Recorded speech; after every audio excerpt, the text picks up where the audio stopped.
Hello, my name is Rosario Aurelius. As you saw with the first video, I skipped the intro and went straight into the work. I am a poet, essayist, witch, and magician.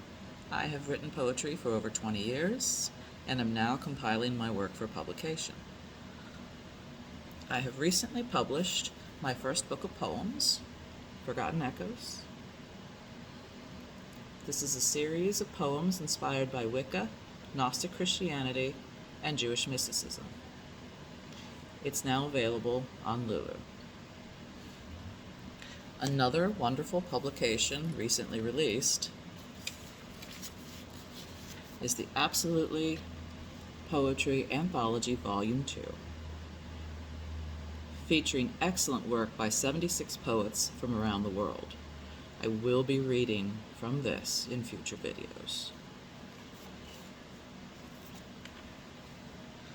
The Absolutely Poetry Anthology donates the proceeds from the sale of every book to the Feed the Children Foundation, which supports meeting the basic needs of children, providing food, education, and disaster relief to communities in the U.S. and abroad. It's a wonderful charity. I suggest you all check it out. I will include links to these below. Now on to the channel. This channel is devoted to self-expression through poetry. Poetry is the communication of ideas, emotions, experiences. It's a powerful method of using words and using one's voice to project their own will. Simply put, I view poetry as a form of magic. My intention is to share my own work and to invite other poets who may feel nervous about reading their work to send it to me and I will read it for you. Through this project, I am using my voice and want to inspire others to do the same.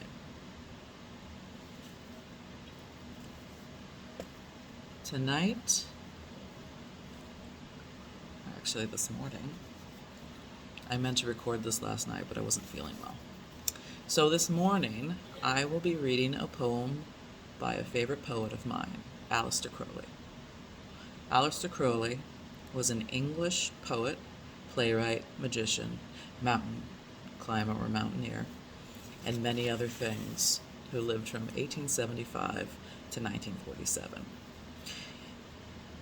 If you enjoy the poem, please check out some of his other poems. They are very diverse.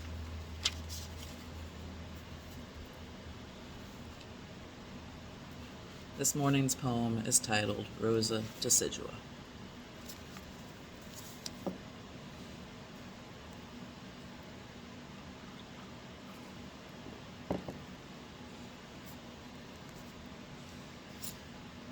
Rose of the world. If so, then what a world. What worm at its red heart lay curled from the beginning, plucked and torn and trampled and utterly corrupt as she, that was the queen flower unexampled in gardens goodlier than Arcady. O thou, whose body was my lyre, my soul lay on my mouth like a live coal. This time thou hearest not my song, thine ears are stopped with worse than death, and all this wasted breath of mine, those songs of 6 most memorable years, of ecstasy and agony, may not attain to charm thy being into love again. This is no tragedy of little tears. My brain is hard and cold, there is no beat of its blood, there is no heat of sacred fire upon my lips to sing. My heart is dead. I say that name thrice over, Rose, Rose, Rose. Even as lover should call to lover, there is no quickening. No flood, no fount that flows, no water wells from the dead spring. My thoughts come singly, dry, contemptuous, too cold for hate. All I can say is that they come from some dead sphere without me. Singly they come, beats of a senseless drum, jarred by a fool, harsh, unharmonious. There is no sense within me or about me. Yet each thought is most surely known for a catastrophe. No climax of a well-wrought tragedy single and sterile. I am here for naught. I have no memory of the rose-red hours. No fragrance of those days amid the flowers lingers. All's drowned in the accursed stench of this damned present. The past years abort, and this is found. Foul waters drench my earth, all's filth. With what cold eye one scans this body that was so long since 2 years. I wrench my soul to say it, all a man's delight. Come, look at it, this leaden skin with ochre staining its amorphous gray. All that elastic brilliance passed away. Minute invading wrinkles where the flesh is soaked away by the foul thing within her soul. The bloom so faint and fresh, smudged to a smoky glow as one may see at sunset in the factory lands. The lips thinned and their color sickened into slate. The eyes like common glass. The hair's gloss dull, the muscles gone, all pendulous with fat. The breath that was more sweet than Lebanon, and all the flowers of honey and spice thereof, ripe for my soul's kiss, eagerly to cull. Now, like a corpse 3 weeks drowned, swollen by sup and water and vermin, there she sways and stares, and with the jaw dropped all awry first swears, then lurches. Then she slobbers unctuously. I am not old, I am quite beautiful. How have I lost your love? Pitiful, pitiful, most pitiful. This is no tragedy of little tears. This worm was in her blood, lurking for thrice 5 years. And now I see him, that old slime that leers, where Bacchus smiles, that evil and averse God that's holy curse. And he is holy blessing to the wise. This thing invertebrate, this sewer flood, compact of treacheries, meannesses, and lies. Horrible thirst, infamous beastliness, dirt and disease, so sottish wallowing, so yet sensitive to pain, so hideous that sometimes he appears all pain, all fear, all hate, so slavish yet so fierce a king, a tyrant to himself, insidious and cunning as some sordid sorceress, incapable of action or control, yet a black gulf to drown so strong a soul. He lay close curled within my Rosa's heart. There is no blame, yet what avails all art? See, I reel back beneath the blow of her breath as she comes smiling to me. That disgust changes her drunken lust into a shriek of hate, half conscious still, beneath the obsession of the will. Of all she was before her death, so hell boils over her and she rages. It seems through countless ages. With all the vile abuse that had degraded Glasgow's grimmiest stews, with all the knowledge of despair, striking me cunningly, striking everywhere, mutilating the corpse of my dead love with such a savagery, intensity above, all understanding that it bleeds again as a corpse should bleed at the murderer's touch. Then, not content, she must needs smutch. All my past purifying pain, turning all life to a thing fouler than aught, yet imaginable to man. Who asks me for my tears? She flings the body of our sweet dead child into my face with hell's own epitaph, profanes that shrine of infinite love and infinite loss, my empty shrine, the one shrine undefiled, my one close-clasped cross, and hers as much as mine, profanes it with a hideous laugh, and a lie flung with a curse, and I must hear, and must not stamp on the snake, because forsooth this was my love, my peace, my faith, my truth, the rosebud of my youth.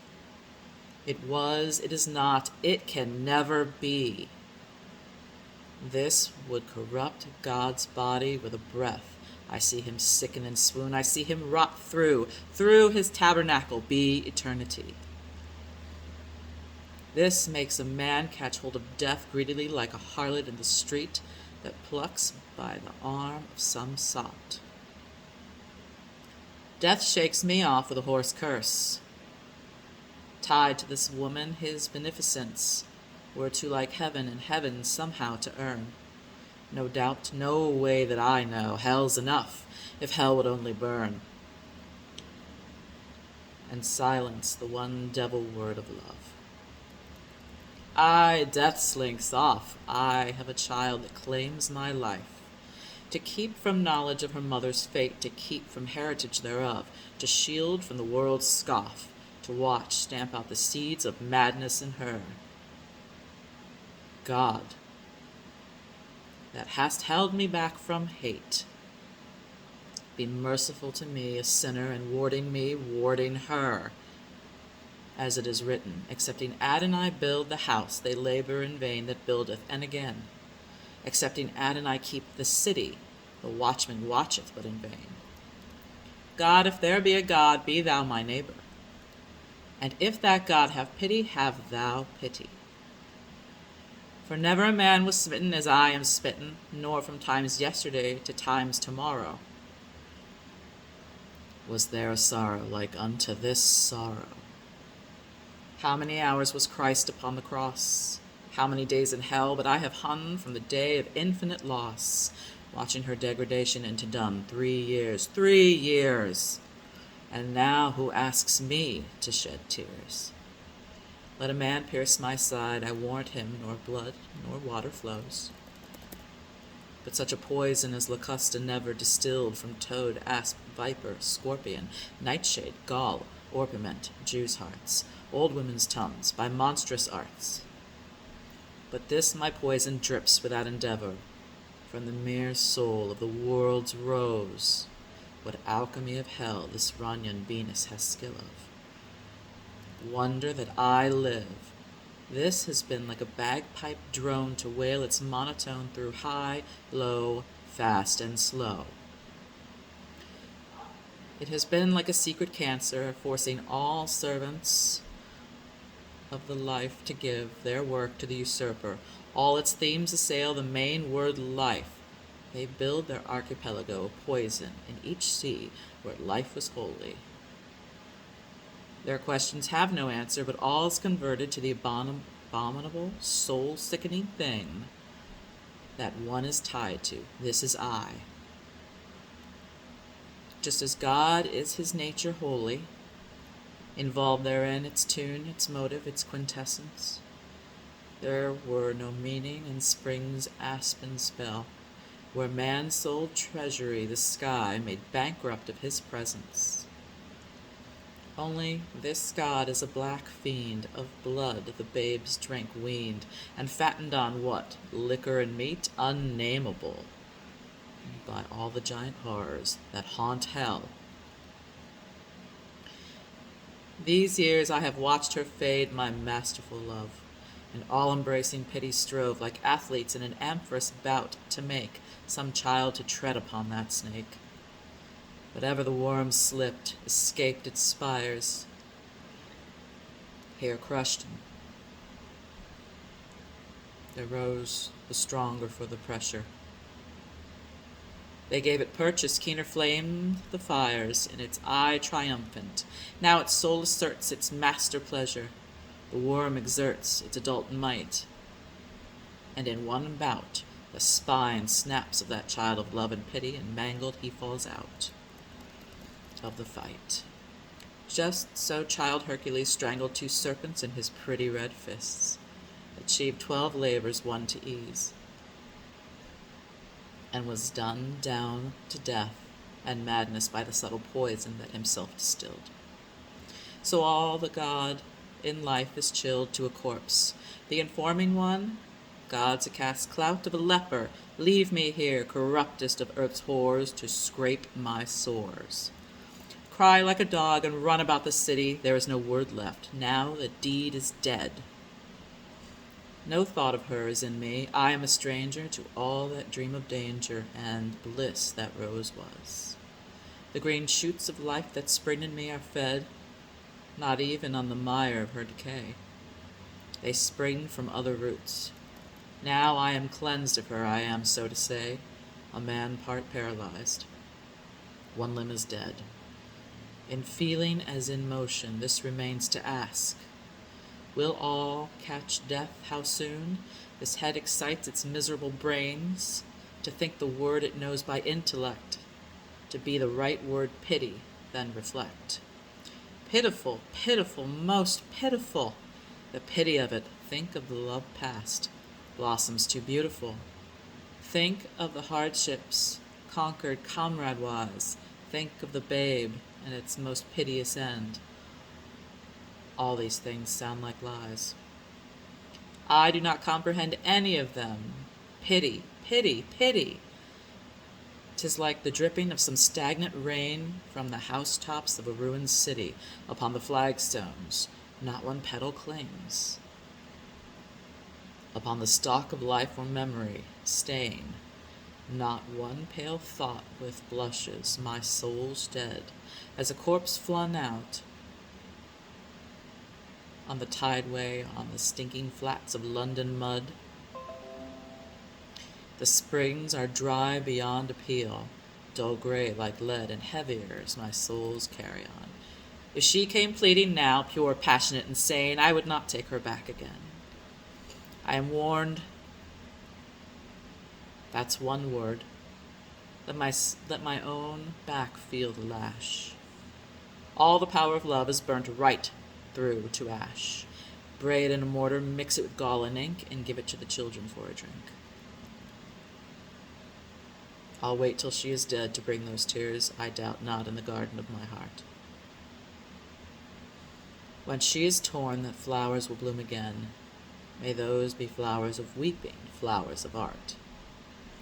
Flowers of great tenderness and pain, broad-lilied mirrors, lying in a lonely, leafless forest, silent and motionless beneath the moon.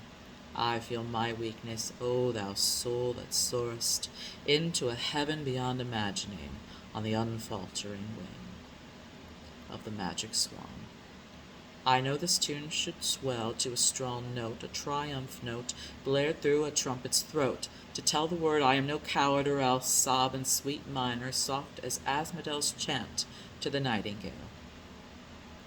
I am so wrecked, so rent, that one seems brag, the other sentiment. I cannot leave the present, I will not pose. There lies the rotten rose and stinks, that is the truth. The rest is gloss. My loss was total loss. So close that rose lay to my heart, its fall. W is the catastrophe of all. Now call me callous. Pass me prigs and sneer at the base soul that could not bear its cross. I say that infinite loss is infinite loss. That tears are trivial, tears are happiness, that this blind ache is God's last punishment for love, that all things in that one thing shent are damned. That had I loved her less, I could have prated in some honeyed strain, taking a subtle pleasure in my pain. It is my bulk, the mass of my intent, that makes the ruin abject. I had sung some partial earthquake. Here the universe crashes with one great curse, whelming the singer and the psalm. My tongue is palsied. Only this chaotic clash of curse echoes the dire crash. And after all the roar, there steals a strain at last of tuneless, infinite pain, and all my being is one throb of anguish, and one inarticulate sob catches my throat. All these vain voices die, and all these thunders venomously hurled stop. My head strikes the floor. One cry, the old cry, strikes at the sky its exquisite agony. Rose, rose, of the world.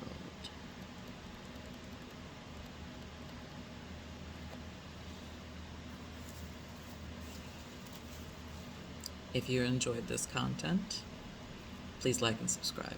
If you have any poems you would like to suggest for my channel, please post in the comments section below.